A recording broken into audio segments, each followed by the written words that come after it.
So now that we have our tools ready to use, it's time to get on to our first project. And our first project here is going to be making a mallet. Mallet is very handy for using your chisels, for putting stuff together. It doesn't mark anywhere near as much as a metal hammer would, and it's very simple to make. So the version of mallet I'm going to show you how to make now is what's known as a laminated joiner's mallet. So I'll bring you down to the bench, show you the design, and show you how we're getting started.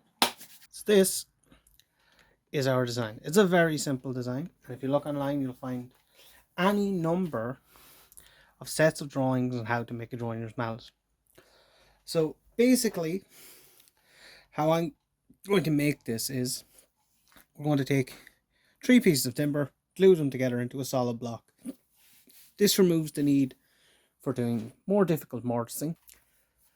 I will later on in this series show you how to do it in the more traditional way by cutting a mortise in. But let's start here nice and simple. You can take a snapshot of this, but like I said, these are fairly standard dimensions. You can find them anywhere. So I'm going to make my mallet out of this old piece of red deal flooring board that I have laying around. I will clean off the tongue and the groove, and that will give me more than enough beef to make my mallet.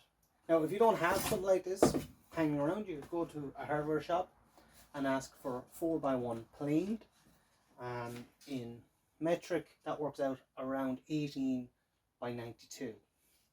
But I have this, so I'm going to use it, and you could do the same. I mean, you don't have to hold to the dimensions that you saw on the snapshot there. You can make it a bit bigger, a bit smaller.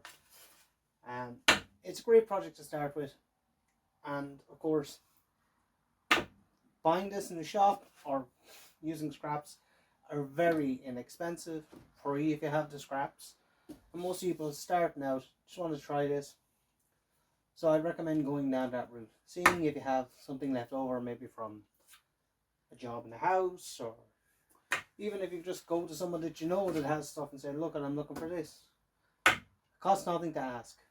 Now if you have some oak or something like that in roughly the same dimensions, an oak or a mahogany, you can use exactly the same methodology I'm using here, and you're going to get a mallet that'll last you a little bit longer.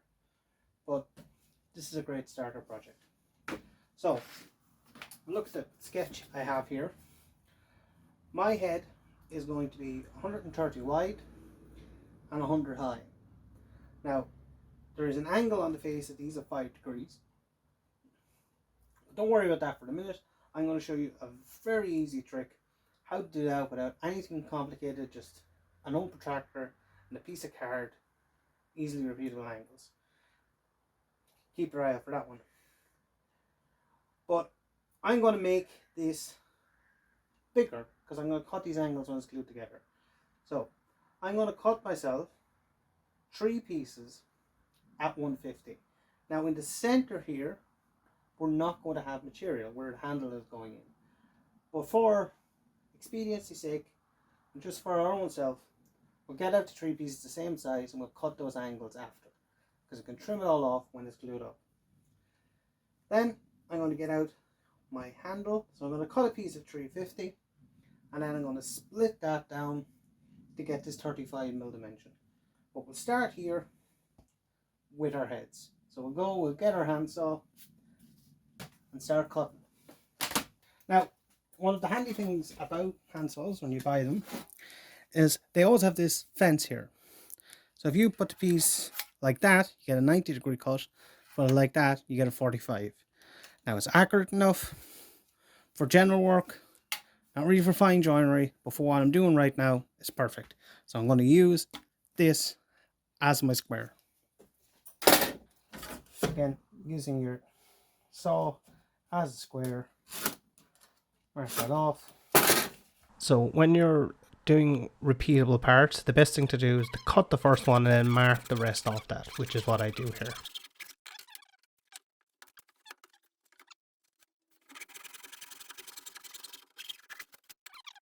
So now we're going to cut our handle.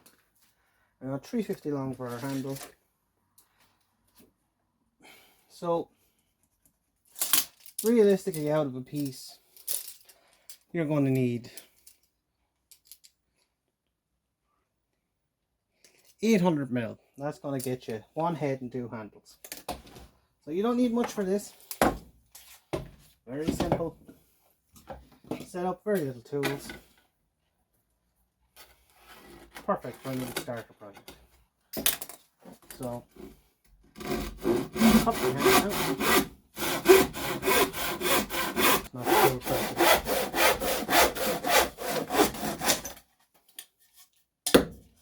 Now, let me put the rest of that away.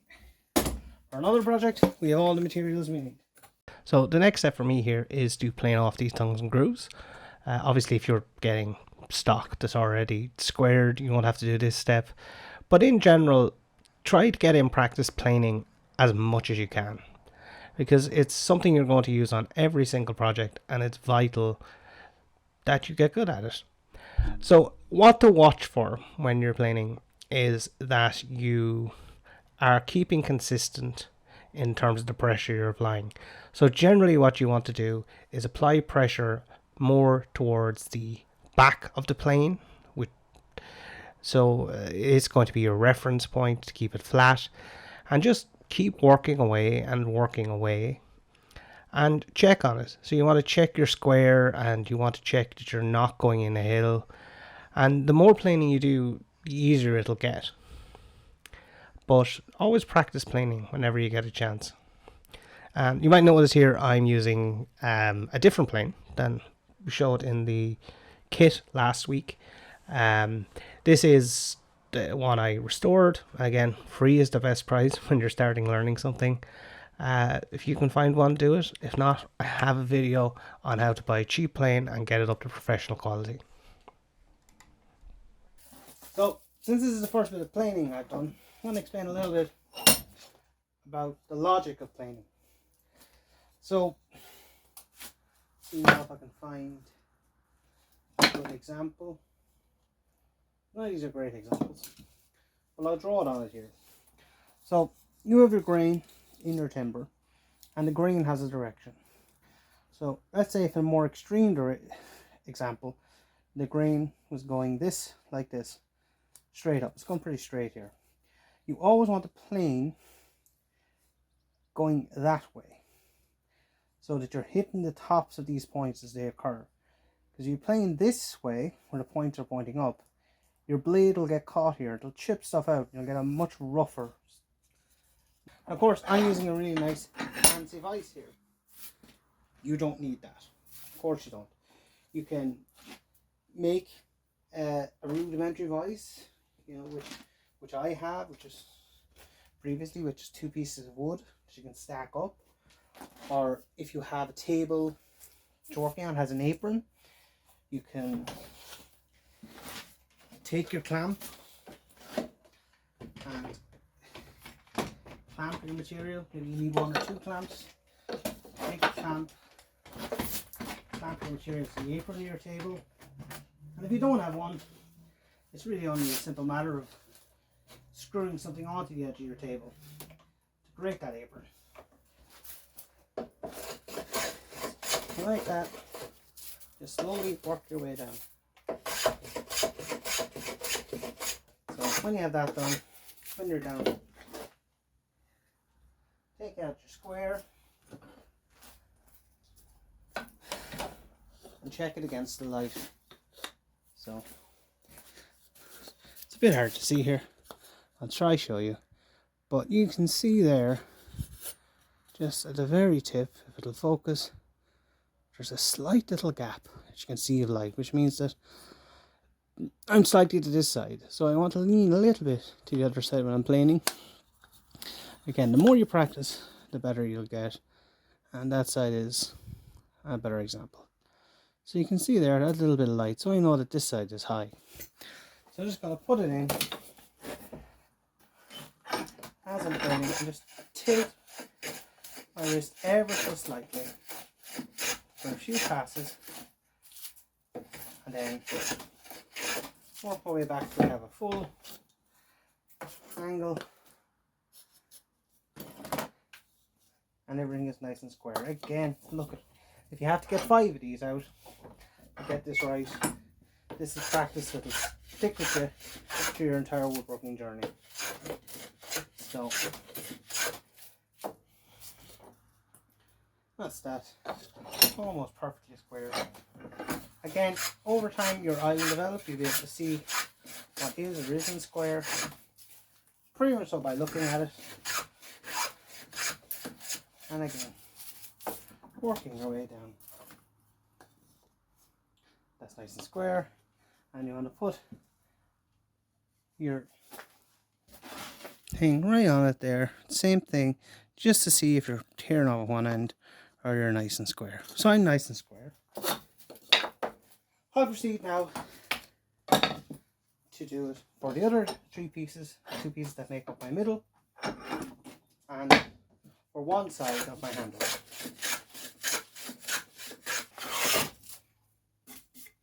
So now we're down on all of these. Time to do a bit of markup. So I start out here by marking the center of my piece, and then we do the angles from there. Now pencil is just as good, but it's a lot clearer when I use a biro. Biro is harder to get rid of. So that's going to be my center line. So we'll check the drawing for that. So you can see here, at the top I want this to be 34, at the bottom I want it to be 30. So I'm going to get my ruler here. I'm going to mark half 34, which is 17,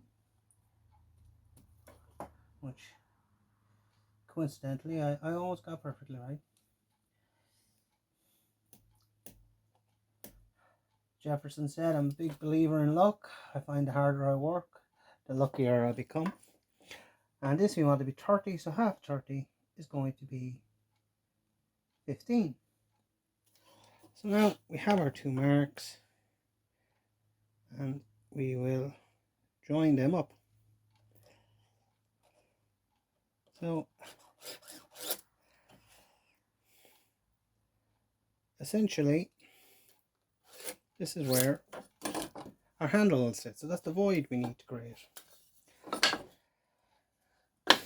So there are many different clever ways we could do this, but personally I think the easiest is going to be cut one of these and then use that to mark it. So to do this cut, and a lot of our cuts, we're going to be using a bench hook. There's a video on how to make a bench hook in the playlist for this series and in the card in the top right. It's important now that this cut is square. So what I want to do is I want to take my line that I put on this face and I want to score it at 90 degrees back like that. So I'm going to reference off both of these edges when I'm cutting. So now you can see my two lines. So I'm going to start, again using my finger to hold it in here, I'm just going to start in line with that front line on the face, and slowly keeping in line with that, but pushing my way down very slightly at the front, and I'm working my way back. And when I'm here then I'm able to see this line, and I focus then on that line. So we now have our saw running in a groove for this line, and we're just leaning it so it follows the other line down the face. And using this method, you should end up with perfectly square cuts with a little bit of practice. So again, the basic principle is if it's right on two sides, it'll be right everywhere else. But the key is, once more, letting the saw do the work. So now I have that angle cut. Aren't they the same? If I just flip them over? Yes, they are. That's our first cheat. So I'm going to go through the same process I did a moment ago on what will be one of our face pieces. Face out that. Mark my center. Mark these lines.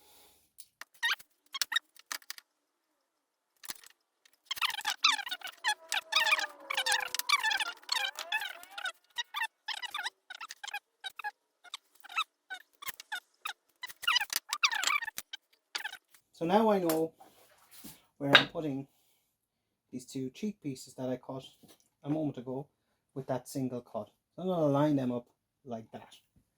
This is very cheap glue that I bought in a discount store. I think this might cost me €2 or €3, but PVA glue, which you can get anywhere, is a good wood adhesive for most things. So you don't have to go mad on glue. So PVA glue and a little bit of super glue will generally do most things you're going to need in a workshop. So I'm going to use a little trick here, actually using both that glue and some super glue. So what you want to do is apply a layer of your wood adhesive, then you're going to remove a small little piece on each of them, put a drop of super glue in there. That super glue then will hold temporarily, gives you a bit of time, especially when you're working on your own, to clamp it up, and helps the thing run a bit faster. And for glue removal, I like to use baby wipes. Simple baby wipes. You just get in there and you take that glue off right now when it's wet. Then you don't have to worry about beads sticking out later. And you do want to put enough on that you get squeeze out. That means that the joint isn't dry. Now of course, if you want to go even faster, on this stage you could stick a few nails or screws into this face, and you can keep going. But you're after getting started on a project, you deserve a cup of tea. So go in, give it a half an hour. At that stage the glue will have started to kick off and the super glue will hold it while you keep working on everything else. So we just rinse and repeat to close that head into a box. Now it's time to mark out our handle. So I'm going to start with my basic width. So I know I want this to be 38 at its widest, so I'm just going to mark that on this of that face, and this is my face side and face edge. So first thing, I want this, make sure it's in focus, so I want this about 15mm above the top. So I'm going to mark 15mm there, and that's going to be the height of that. And my head is 100 deep, so I want to mark down, use the ruler here, I want to mark down my 100 deep. I'm going to line across there. This is basically the same process we used before. So I'm going to find my center line and I'm going to mark the widths that I have my head at. So half 34, of course, is 17. So I'm going to mark 17 on this line. Sorry, half 38, my apologies. Half 38 would be 19.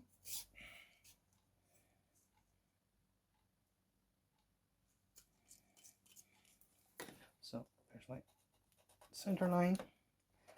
My center line.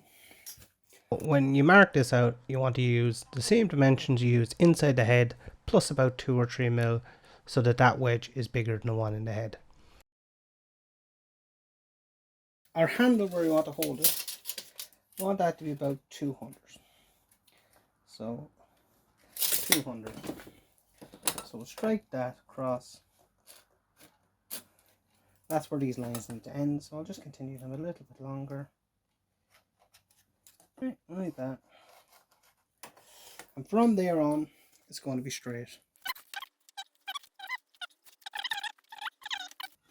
So if you hold your pen like that, using your thumb and your finger as a guide, you can follow along like that. So it's known as a thumb gauge. But first thing we're going to do, I'm going to cut out that basic shape. So to make these cuts, you don't need any fancy vices either. Simple stool and using your knee as a clamp is as old as woodworking. Just make sure to move it forward and not cut into it if it's a good chair. So just by using the plane sideways here, I'm just going to take any of the bubbles out of it. So I'm just using at a 45-degree angle, because if we did it like this, when I hit the straight, it wouldn't go in. And the same thing then on the straight, you continue at a 45-degree angle, take those saw marks off. So once I'm down with my pencil line here, I just use the plane again on a 45-degree angle to break all those corners. It gives us a nice start and a good feel in the hand. So I'm going to get a piece of sandpaper here, it's a piece of 80 grit, and I'm going to hold it in the palm of my hand. Anything that touches my hand, I like to sand it like this, because it will mould the shape of your hand, it will kill any hard edges. So again, this is a preference thing. Sand it until it feels smooth and it feels right in your hand. Because this is going to fit in between materials, the same technique, so we want the handle to fit. What we want to do is just hold it down, just using our plane set lightly, just take a few passes off to tin this down so it fits in between those nice and easily. And you can just, for this, you can just swap hands once you've got halfway, and then just sand it out. Now a few passes gives the handle room to get down.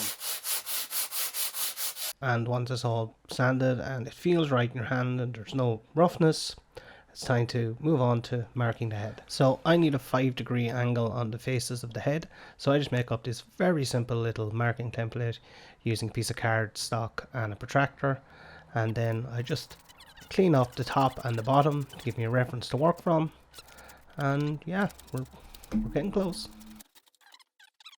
So on the head here, I find the center of my handle hole and score it down, and I base everything off that. That then means that my handle is centered on my head. Down a little bit. So now we want 130 wide. So as I say here, I probably said it before, I'm going to find the center, I'm going to leave it on like this, so I get 130 even if it's slightly off square. So half of 130 would be 65, so I'm just going to put it there at 65, mark my line, then mark my line at 130, like that. I can do it on the other side as well.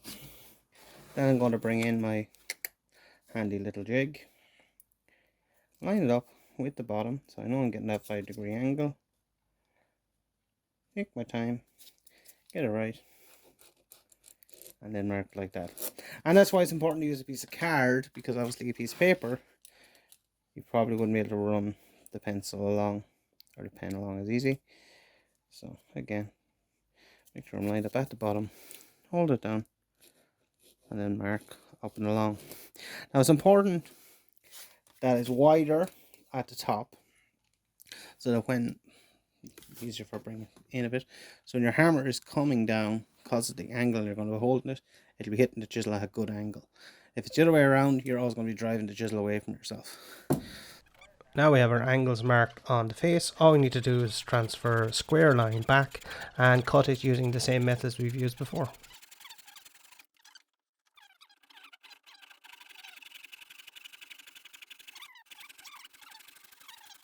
See there, we have a mallet shape already. We'll only combine less than an hour's work. So I want to, for aesthetic reasons and for functional reasons, I want to flatten the top of this. So I'm going to show you what happens if you don't do what I'm about to do. So if you just start cutting a long end grain, what you'll end up doing, blowing out that end grain when the chisel hits, even if you go at an angle. So what you want to do is either have a sacrificial piece behind it, or to cut off that corner first. Now I'm going to shape these corners afterwards, so I'm just going to guesstimate this, cut off just like that. Again, the sawing motion, you see it's taking a little bit off that corner, we'll take care of that, and that then should stop it breaking everything on the other areas.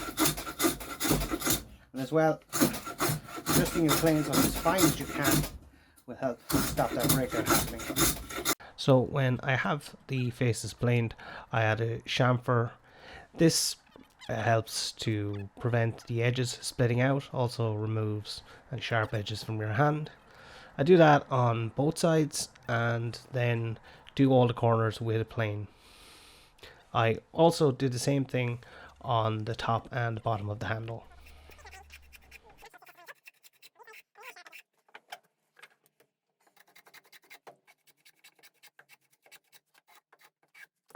So now that we have our head shaped, let's put in that handle and see if it works. That is perfect. So what you want is for this handle to be tight at the top and at the bottom.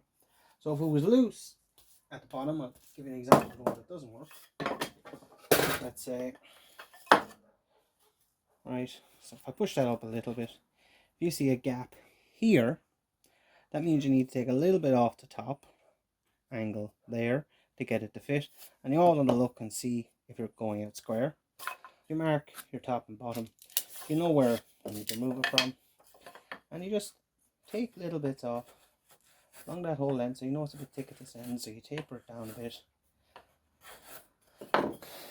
and then you test it again. And then you can actually see now to have pulled that in with that little bit of taper removal, it's actually bang on there. Obviously this handle is too thin, but this one by coincidence actually was perfect as I worked out, because it's the same angle but it's a little bit wider. So the next thing then is to test if it works as a joiner's mallet. So joiner's mallet should be able to just leave it on the table and then be able to pick it up. So that's the idea behind the joiner's mallet, is always ready, so you can be holding something up and your mallet is ready to go. So just put your hand in, grab it, and yeah, we're good to go. The head is staying on, it's making the right noises, it's creating dents in my lovely tabletop, which is yay. I didn't mean to do that, but I'd say it's doing the job. So now take it apart again, give everything another final sand, get rid of all of this malarkey and put a bit of finish on it, and we'll give her a real world test, shall we? So now we have it sanded, it's time to finish. So when starting out finishing, I'd recommend using an oil. I like Danish oil. This is for the workshop, so I mean you can just use normal regular oil used in the kitchen, sunflower or vegetable. These are also great, you get them in car shops. Clear acrylic lacquer, it dries really quickly, you get a lot out of the can. These are a lifesaver, get them in most car dealerships. But for this, I'm just going to use my little bit of Danish oil. If you're already a viewer or a subscriber to my channel, you will know I have an affinity for Danish oil. So, important things with Danish oil is gloves. This stuff will get in your fingers, it'll stay for days. And disposal of rags. So Danish oil, I think it says it on the can. Rags good in Danish oil can spontaneously combust, which besides being really hard to say is obviously a big deal.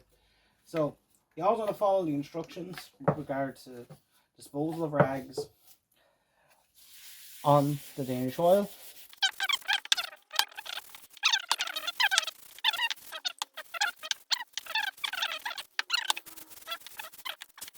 The most important thing is sign your work. Be proud of what you do. So before I do the end here, I'm just going to put my initials on this and the year, and then I'll remember. Whether it's good or it's bad, everything you do is a step towards the next thing. So take ownership of what you're doing. Learn from your mistakes. I'm sure. Look at, I'm quite good at this. I've made a lot of mistakes on this little project. But every day is a school day. So wipe that down. Let's let it set. And then we can come back when it's touch dry in a couple hours. Give this baby a test. See if all this work has been worth it. So it's a couple hours later. I'm going to assemble my joiner's mallet. You can adjust once you've made one, you can see what you like. You can make a bigger head, you can make a shorter handle, whatever really suits you. But let's see if this baby is up to scratch. So, start here with a 12mm from our set. And let's just cut a groove, shall we?